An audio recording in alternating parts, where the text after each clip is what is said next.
In boxing, there's a combination called a 1-2 punch.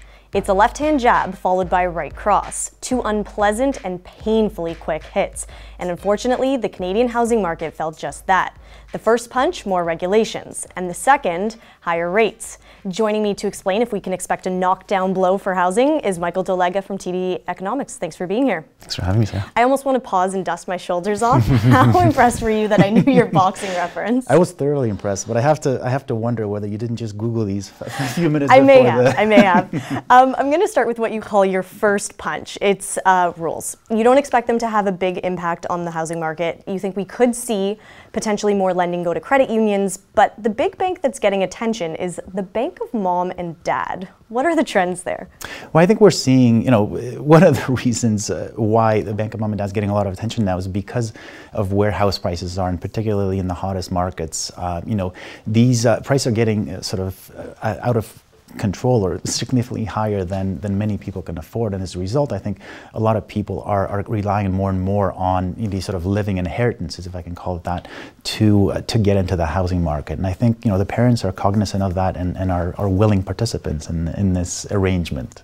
The second punch you point to is higher rates. We've seen since last summer about a 75 basis point hike. We're expecting another 75 by the end of next year, so we're about halfway there.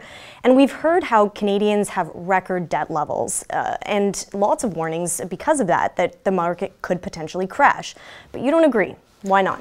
Well, at this point, again, 75 halfway, it's significantly, 3 hikes is not nothing. But looking at historical context, the amount of hikes we're expecting is certainly not exuberant, and technically speaking, this is still a very gradual pace of hikes, and that's one of the things that's going to prevent, a knockdown blow or a collapse of the market.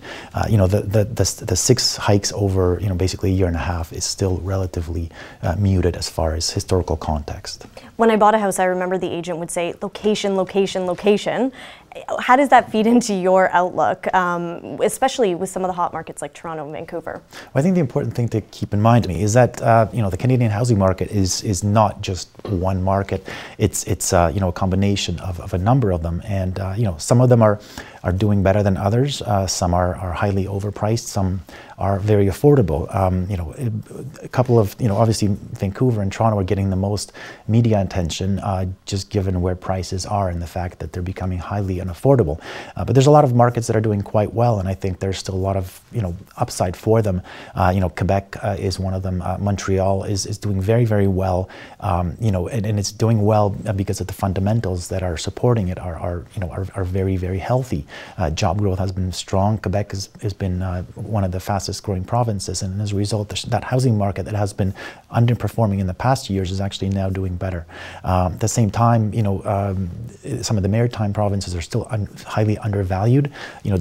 Some of the demographics have been slightly better in recent quarters, and that has been showing up.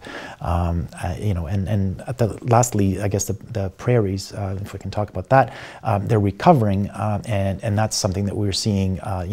It's coming hand in hand with the economic recovery.